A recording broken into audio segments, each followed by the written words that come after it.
नमस्कार दोस्तों, नमो आईएएस में मैं आप सबका बहुत बहुत स्वागत करता हूं।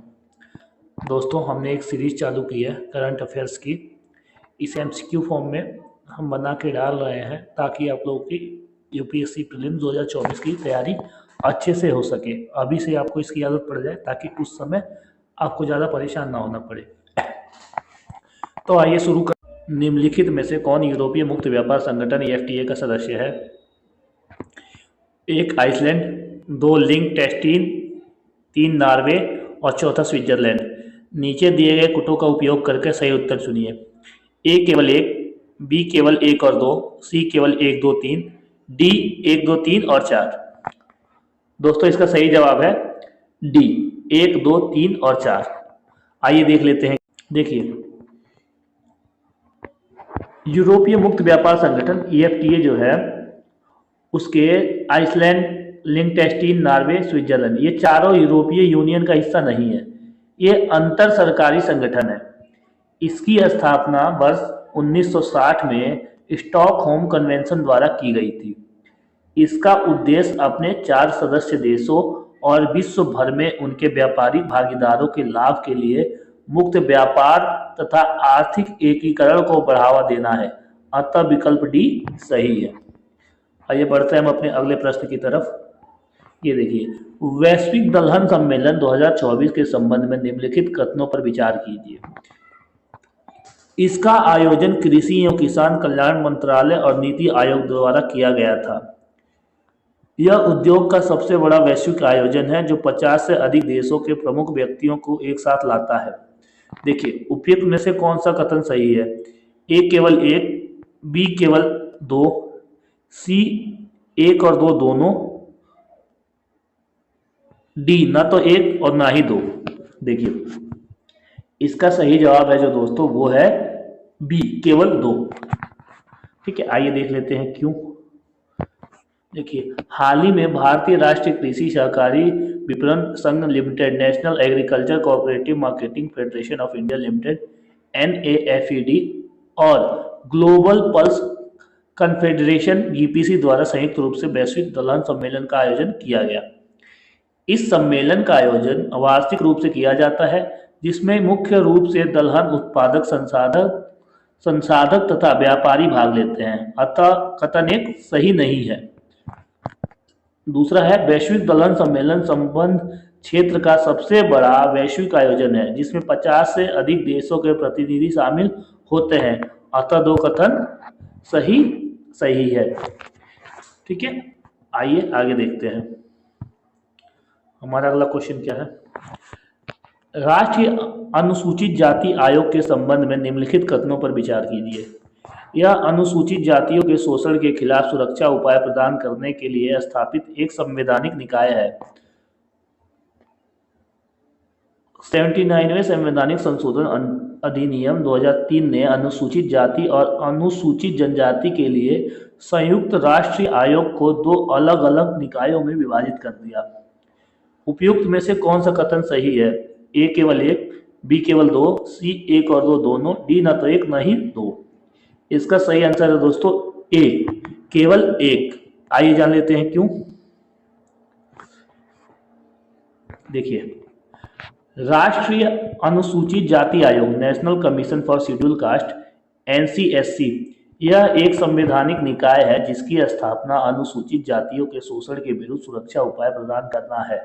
साथ ही इसकी स्थापना सामाजिक, शैक्षणिक, आर्थिक और सांस्कृतिक हितों को बढ़ावा देने के साथ उनकी रक्षा करने के उद्देश्य से की गई है। अतः कथन एक सही है। 89वां संवैधानिक संशोधन अधिनियम 2003 अनुच्छेद 338 में संशोधन किया गया। साथ ही SC तथा ST के लिए तत्कालीन राष्ट्रीय आयोग को वर्ष 2004 से 2 अलग अलग आयोगों द्वारा प्रतिस्थापित किया गया। ठीक है, आगे देखिए। अनुच्छेद 338 के अंतर्गत राष्ट्रीय अनुसूचित जाति आयोग NCSC और अनुच्छेद 338A के अंतर्गत राष्ट्रीय अनुसूचित जनजाति आयोग NCST। अतः कथन 2 सही नहीं है। चलिए अब बढ़ते हैं हम अपने अगले क्वेश्चन की तरफ। देखिए, थान थाई पेरियार वन्यजीव अभयारण्य के संबंध में निम्नलिखित कथनों पर विचार कीजिए। देखिए, यह वन्यजीव अभयारण्य तमिलनाडु के बरगुर पहाड़ियों में स्थित है। यह क्षेत्र नीलगिरी हाथी रिजर्व का एक महत्वपूर्ण हिस्सा है। यह वैगई नदी के जल ग्रहण क्षेत्र के रूप में कार्य करता है। उपयुक्त में से कौन से कथन सही है? ए केवल 1 और 2, बी केवल 2 और 3, सी केवल 1 और 3, डी केवल 1, 2, 3। दोस्तों इसका सही जवाब है ए केवल 1 और 2। आइए देखते हैं क्यों। थानथाई पेरियार वन्यजीव अभयारण्य तमिलनाडु के इरोर जिले की बरगुर पहाड़ियों में 80,114.80 हेक्टेयर में विस्तृत है। अतः कथन एक सही है। पूर्वी घाट एवं पश्चिमी घाट के जंक्शन पर स्थित यह अभयारण्य समृद्ध जैव विविधता रखता है। यह क्षेत्र नीलगिरी हाथी रिजर्व का एक महत्वपूर्ण हिस्सा है, जहां हाथियों तथा भारतीय गौर की अधिक आबादी रहती है। अतः कथन 2 सही है। यह पलार नदी के लिए जल ग्रहण क्षेत्र के रूप में कार्य करता है, जो कृषि गतिविधियों जल उपलब्ध कराते हुए कावेरी नदी में गिरती है। अतः कथन 3 सही नहीं है। आइए आगे देखते हैं। अगला क्वेश्चन है हमारा, भारतीय रबर बोर्ड के संदर्भ में निम्नलिखित कथनों पर विचार कीजिए। यह रबर अधिनियम 1947 के तहत गठित एक वैधानिक संगठन है। दूसरा जो है, इसका नेतृत्व कृषि एवं किसान कल्याण मंत्रालय करता है। उपयुक्त में से कौन से कथन सही है? ए केवल 1, बी केवल 2, सी न 1 और 2 दोनों, डी न तो 1 न ही 2। दोस्तों इसका सही जवाब है ए केवल 1। आइए देखते हैं क्यों। रबर बोर्ड रबर अधिनियम 1947 की धारा 4 के तहत गठित एक वैधानिक संगठन है। साथ ही यह वाणिज्य एवं उद्योग मंत्रालय के प्रशासनिक नियंत्रण के तहत कार्य करता है। अतः कथन एक सही है। बोर्ड का अध्यक्ष केंद्र सरकार द्वारा नियुक्त किया जाता है और इसमें प्राकृतिक रबर उद्योग के विभिन्न हितों का प्रतिनिधित्व करने वाले 28 सदस्य होते हैं। अतः कथन 2 सही नहीं है। बोर्ड रबर से संबंधित अनुसंधान, विकास, विस्तार के साथ साथ प्रशिक्षण गतिविधियों को सहायता एवं प्रोत्साहित करके देश में रबर उद्योग के विकास के लिए जिम्मेदार है। आइए देखते हैं आगे। यह समिति 3 वित्तीय संसदीय समितियों में से एक है। अन्य 2 प्राक्कलन समिति एवं सार्वजनिक उपक्रम समिति है। इसका गठन भारत के संविधान के अनुच्छेद 308 के तहत प्रतिवर्ष किया जाता है। उपयुक्त में से कौन से कथन सही है? ए केवल 1, बी केवल 2, सी 1 और 2 दोनों, डी न तो 1 और न ही 2। दोस्तों इसका सही जवाब है ए केवल 1। देखिए क्यों। देखिए, लोक लेखा समिति पीएससी के बारे में, यह 3 वित्तीय संसदीय समितियों में से एक है। अन्य 2 प्राक्कलन समिति एवं सार्वजनिक उपक्रम समिति। अतः कथन एक सही है। अनुच्छेद 105 संसद सदस्यों के विशेष अधिकारों के संबंध में एवं अनुच्छेद 118 प्रक्रिया और व्यावसायिक आचरण को नियंत्रित करने वाले नियम स्थापित करने हेतु संसद के अधिकार के संबंध में संसदीय समितियों के लिए अधिकार के स्रोत है। लोक लेखा समिति की शुरुआत वर्ष 1921 में भारत सरकार अधिनियम 1919 में पहली बार उल्लेख के बाद की गई थी, जिसे मॉन्टफोर्ट सुधार भी कहा जाता है। ठीक है, आगे देखिए। अब लोकसभा की प्रक्रिया और कार्य संचालन नियमों के नियम 308 के तहत वर्तमान में प्रति वर्ष लोक लेखा समिति का गठन किया जाता है। अतः कथन 2 सही नहीं है। भारत में उष्णकटिबंधीय मौसम विज्ञान संस्थान IITM के संबंध में निम्नलिखित कथनों पर विचार कीजिए। 1. इसके अध्ययन के प्रमुख क्षेत्रों में दक्षिण एशियाई जलवायु में मानसून मौसम विज्ञान और वायु समुद्र संपर्क शामिल है। दूसरा, IITM भारत सरकार के पर्यावरण, वन और जलवायु परिवर्तन मंत्रालय के तहत एक स्वायत्त संस्थान के रूप में कार्य करता है। उपयुक्त में से कौन से कथन सही है? ए केवल 1, बी केवल 2, सी 1 और 2 दोनों, डी न तो 1 न ही 2। दोस्तों इसका सही जवाब जो है वो ऑप्शन ए है, केवल 1। देखिए इसके बारे में जान लेते हैं। भारतीय उष्णकटिबंधीय मौसम विज्ञान संस्थान IITM पूरे महाराष्ट्र में स्थित एक वैज्ञानिक संस्थान है। इससे उष्णकटिबंधीय हिंद महासागर पर विशेष ध्यान देने के साथ उष्णकटिबंधीय मौसम विज्ञान से संबंधित अनुसंधान का विस्तार करने में विशिष्टता प्राप्त है। अध्ययन के प्रमुख क्षेत्रों में दक्षिण एशियाई जलवायु में मानसून, मौसम विज्ञान और वायु समुद्र संपर्क शामिल है, अतः कथन एक सही है। आईआईटीएम भारत सरकार के पृथ्वी विज्ञान मंत्रालय के तहत एक स्वायत्त संस्थान के रूप में कार्य करता है, अतः कथन दो सही नहीं है। ठीक है भाई, ये देखते हैं हमारा अगला क्वेश्चन क्या है। स्पर विंग लैप विंग के संबंध में निम्नलिखित कथनों पर विचार कीजिए।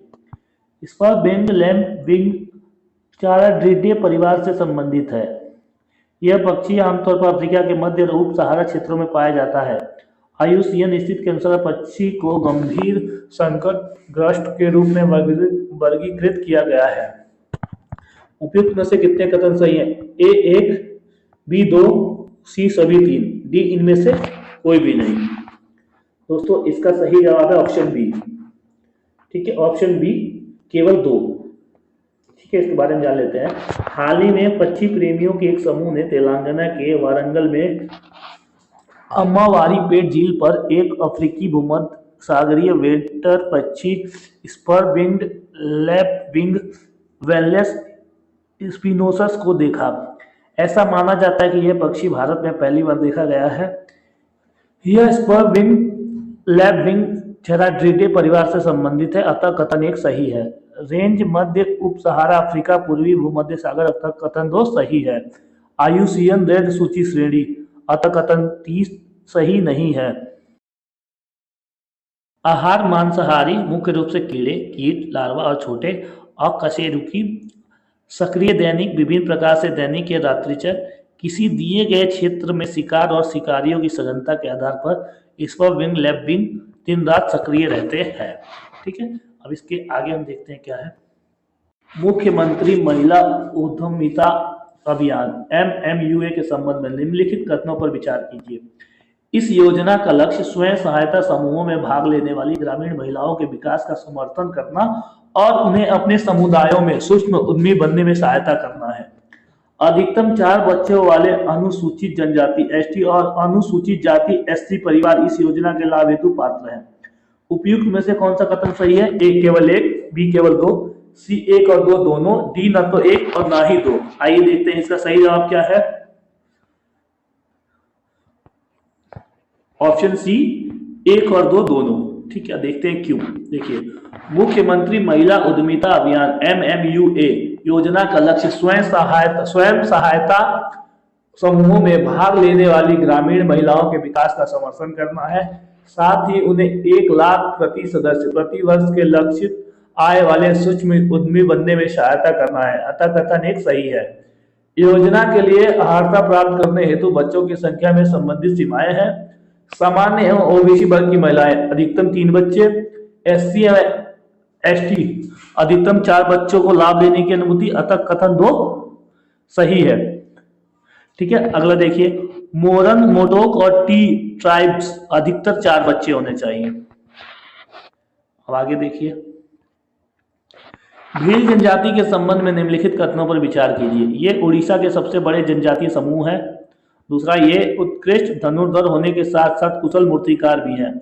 उपयुक्त में से कौन सा कथन सही है? A केवल 1, B केवल 2, C 1 और 2 दोनों, D न तो 1 न ही 2। आइए देखते हैं हमारा अगला क्वेश्चन क्या, नहीं इसके बारे में जान लेते हैं। भील सबसे बड़े जनजातीय समूहों में से एक है। यह छत्तीसगढ़, गुजरात, कर्नाटक, मध्य प्रदेश, महाराष्ट्र, आंध्र प्रदेश, राजस्थान में रहते हैं, अतः कथन एक सही नहीं है।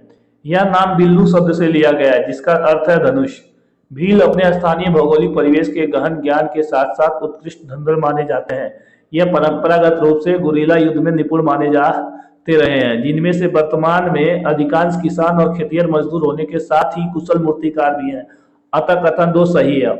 ऑप्शन बी सही है, केवल 2।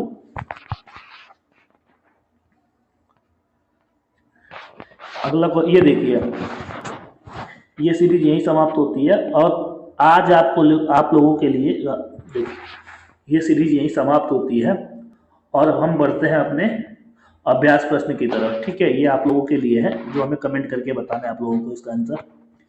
निम्नलिखित कथन पर विचार कीजिए। शिक्षा मंत्रालय ने शैक्षणिक संस्थानों के लिए भारत के नए एकीकृत वेब पोर्टल ERNET का अनावरण किया है। दूसरा है पोर्टल में एक सेवा के रूप में वेबसाइट WAAS और एक सेवा के रूप में लर्निंग मैनेजमेंट LMAAS शामिल है, जो उपयोगकर्ताओं को अनुकूलित वेबसाइट बनाने की अनुमति देता है। तो उपयुक्त में से कौन सा कथन सही है? ए केवल एक, बी केवल दो, सी एक और दो दोनों, डी न तो एक और न ही दो। इसका जवाब आप लोगों को कमेंट में देना है दोस्तों। जाइए इसको ढूंढिए, इंटरनेट पे सर्च मारिए, इसका आंसर पता लगाइए और हमें कमेंट में इसका जवाब दीजिए। इससे क्या होगा, आपकी प्रैक्टिस होगी, आपको पता चलेगा इसके बारे में, और हो सकता है अगर आप सर्च मारेंगे तो इस पर और ज़्यादा आपको पढ़ने का मौका मिले। ठीक है, इसी के साथ ये सीरीज यहीं समाप्त होती है। ये सुबह 6 बजे आप लोगों को प्रीमियर होगा, तो मैं आशा करता हूँ कि आप लोग सुबह सुबह उठ के ये ज़रूर देखेंगे। ठीक है, 6 बजे हमारी करंट अफेयर्स की क्लास चलती है, वहीं 8 बजते बजते आप लोगों को NCERT की क्लास चालू हो जाती है। तो जल्दी से जाइए, सो जाइए और सुबह उठ के पढ़ते रहिए। रोज सुबह उठिए और तभी पढ़ेंगे। चलिए, good night, tata bye bye, फिर मिलते हैं अगली सीरीज में। ठीक है।